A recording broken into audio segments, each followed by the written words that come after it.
back with undefeated champion now, Tszyu. Tim, it's great to have you on the KO Boxing Show, and we've seen your progression from the start, and you've become something special now. Welcome to the show. No, thanks for having me. Tim, let's go over your life, because obviously your life's different to other kids' lives because you grew up with a famous father, and boxing basically became your life because as a kid, you probably just grew up watching your dad. Because as kids, we always think our dad's a superhero because he's our dad. Your dad was a superhero, so it was a fiction thing that you growing up could see this guy that was just beating up alpha males in the ring and was world famous. And you as a kid was kind of probably, for me, I would have been spoiled as a kid. I would have loved to have been in your position. But at the same time, your dad was very disciplined. I can remember you skipping next to your dad, doing push-ups on your knuckles when you were 6 or 7 and stuff like that. What can you remember about those days? Yeah, it was a real military-based childhood, I'd say. Every morning we'd wake up, we'd go for a run. Just did things out of the ordinary because my dad was out of the ordinary. He wasn't just the typical, not just a typical person, not even just a typical athlete, and not even the typical boxer. He'd do things differently, and I grew up like that, doing things to what people would not do. Well, that's what makes you special, though, when you do the things that people don't do. And your dad obviously grew up in that culture, and you learned values that you're probably carrying now that you can't put a price on, because you've got that work ethic, you know how to go the extra yards, and learning off your dad those little things that you learn, it just must be so valuable for you now, not only in your boxing career but in life in general. Yeah, of course. My dad always taught me the main thing he taught me was to never give up, and that's what I carry now, is to always keep pushing yourself, to never stop, because there are days where you do feel like this is tough, but just you got to never give up. Tim, let's go from that experience. Next time I actually saw you, just talking through my experiences, you might have been 14 or 15, and your brother Nikita would have been about 13. I actually got some footage at the Calabria Club at the Amateurs in Melbourne. You won the Australian title, so did your brother. Your brother was a southpaw. He was sitting on his punches and he was banging. He was very impressive. But you were that athlete that looked really good, that was getting us all excited as well. You didn't go to the Olympics. You didn't have a massive amateur career. How many amateur fights did you have? Well, I only had how many was it? Roughly 35. 35. Then you kind of stopped for a while. What happened there? I think throughout my childhood and teenage days, I think all I had was boxing and training, and growing up with dad it was not easy, but it was quite difficult at times, with the type of person that he was. So when I turned when I had a bit of an injury and I had some time off for myself, wanted to pursue different things and had a different change in mindset. Eventually I'd come back into this sport, first to train people, and then obviously to compete afterwards myself. Okay, you mentioned you did other things. Did you play soccer? Did you do other sports? I grew up, my first sport was gymnastics. Yep. Just I don't know why my parents put me in there, but it's such a good sport to start off from a young kid. Flexibility, strength-wise, all that stuff. And then I learned how to play soccer, of course, to be able to compete in a team, to be able to interact with other people, of course. And I think team sports are a great thing when you're young. And then eventually we came back to boxing. But you know what? I was boxing throughout my whole life. Like throughout all this time, I was always coming to the gym, doing the boxing classes. As I was brought up in that gym, in that environment. How did you feel playing soccer? What position were you? Were you a striker, defender, midfielder, I goalkeeper? was actually right midfield. I kept running up and down. I could run non-stop. That was my position. Okay. Did you get to play at any clubs, or did you enjoy that experience? Yeah, I was actually playing at the representative level. So Wow. So I was playing with good boys and at quite a high level here in New South Wales. So yeah, again, I was anything I used to do it well. Um, you give me a basketball, I know how to play basketball. You give me a tennis ball, I know how to play a bit of tennis. It's just part of who I am.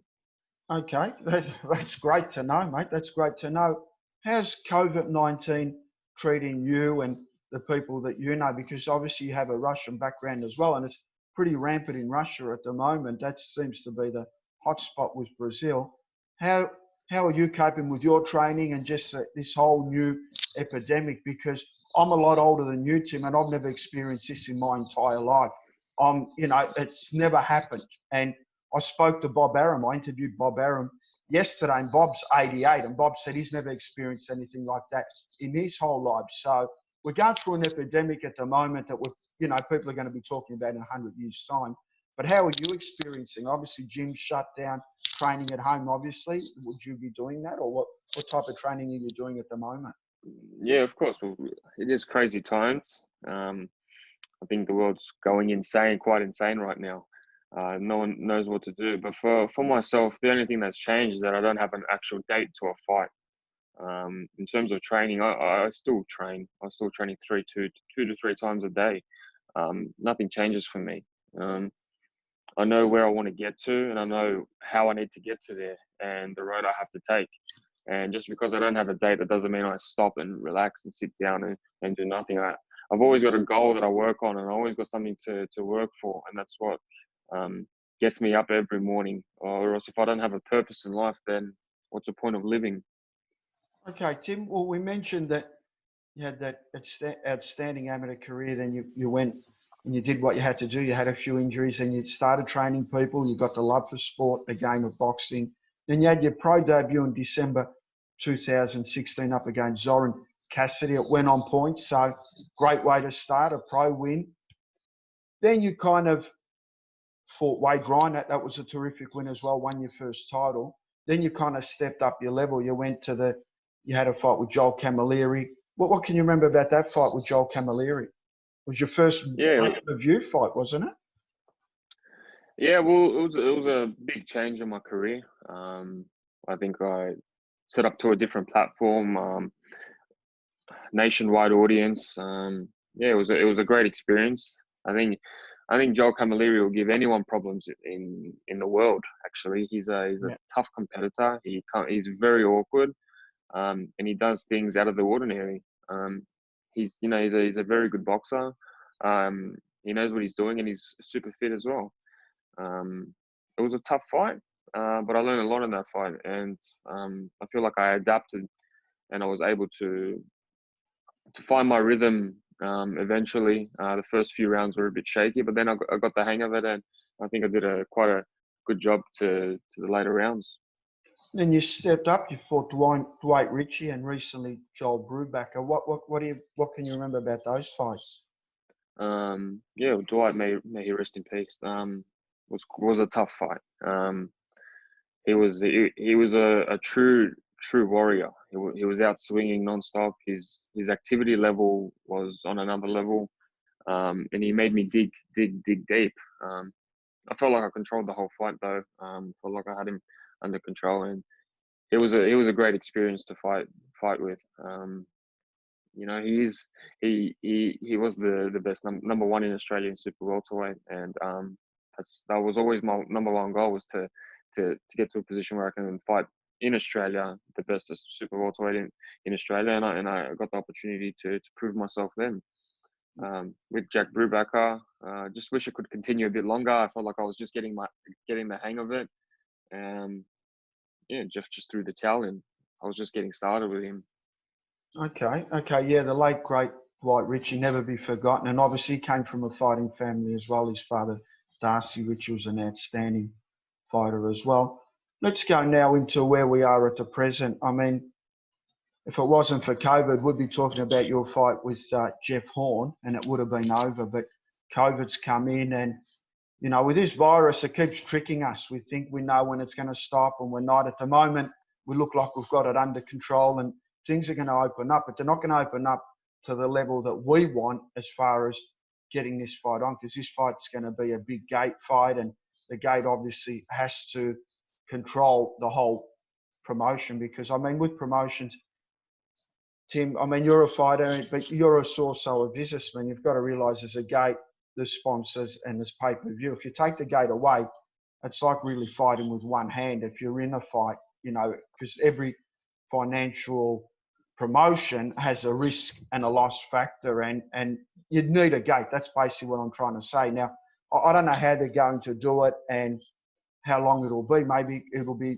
towards the end of the year, maybe early next year. I'm not sure on that. But in the meantime, would you take an activity fight just to keep busy where, you know, you don't need a big purse and you just fight on a live stream just to keep yourself busy while you wait for that bigger fight? Or do you have to really just be focused on Jeff Horn? For me, the first option, of course, is Jeff Horn, and I think for him, and his first option is myself. We've agreed on the fight, so the fight's done. You know, if we can get it in now without the gate, it doesn't bother me. I really want that fight now and as soon as possible. All that financial stuff, great, but you know, I think the fans deserve this fight more than anything else. We've been in lockdown for how long? There hasn't been any big boxing fights in Australia or in the world at all. So if we could get it on and make an event where me and Jeff bring out the first fight, where there's, even if there's no people watching in the crowd, I think there'll be a massive audience worldwide and in Australia on pay-per-view. So you know, I think this is the fight the fans want more and deserve. Would you be prepared to go in the hub if it was in Queensland, go there for 2 weeks and do all the tests and the COVID tests and everyone gets tested for this fight to go on in the studio? If I were to say we'll do it in September, it'll just be in the studio, it'll just be judges and a referee and all the officials there, and it'll be beamed all around the world. You'd be happy with that, right? Yeah, of course, I'd be keen. What's the point sitting here and training for nothing? I need a fight. I think Jeff needs to fight as well. We need to fight, and Australia deserves a big spectacular event to watch. Okay, we didn't mention your team. Your grandfather Boris, obviously, he's a massive part of it, and he was a massive part of your dad as well with Kostya. So he hasn't changed much. He's just keeps the same appearance. He's a very strong man, isn't he? Yeah, he's a quite strict guy as well. Doesn't let me off. He makes sure that I'm training 3 times a day, so there's no excuses that I can possibly make. And it's a family affair. Your uncle Igor, he's your trainer, and pretty soon the gyms will be opening, so you'll be getting back doing pads and sparring and stuff like that, obviously. Yeah, well, I've already started my training already, so haven't started sparring yet. But who knows? Hopefully soon. Okay, Tim. Well, thanks for this interview. Have you been doing anything during this break? You don't do TikTok dances, or you haven't, you know, one of these internet guys that play games on the internet against other people and all that? What do you normally do? Or you're an old school guy that you just stay off the computer? Put your joggers on, go for a run, get up and cook some cool food. You know, it's a time to be able to do some stuff differently and stay in the kitchen for a bit and go for runs. You've got to eat junk food. What's your favourite junk food meal? You've got to have had. I'm not much of a junk food type guy, but I do like my pasta. That's a little junk cheap. Food? That's a little cheap meal for me. That's my health meal. But I do like my Chinese food as well. So you gotta enjoy yourself here and there. All right, Tim. Thank you for your time. All the best in your quest for that fight with Jeff Horn. We're all looking forward to it, and I'm sure you'll do well. And keep rocking on. Hopefully this COVID's going to end, and we'll all be back in the bright lights again. Yeah, well, I think once everything starts, everything happens, and once this COVID's all over, I think everyone's going to come back fresh and brand new. And you know, to everyone listening, stay safe, stay strong. You know, everything's going to be back soon. Thank you, Tim.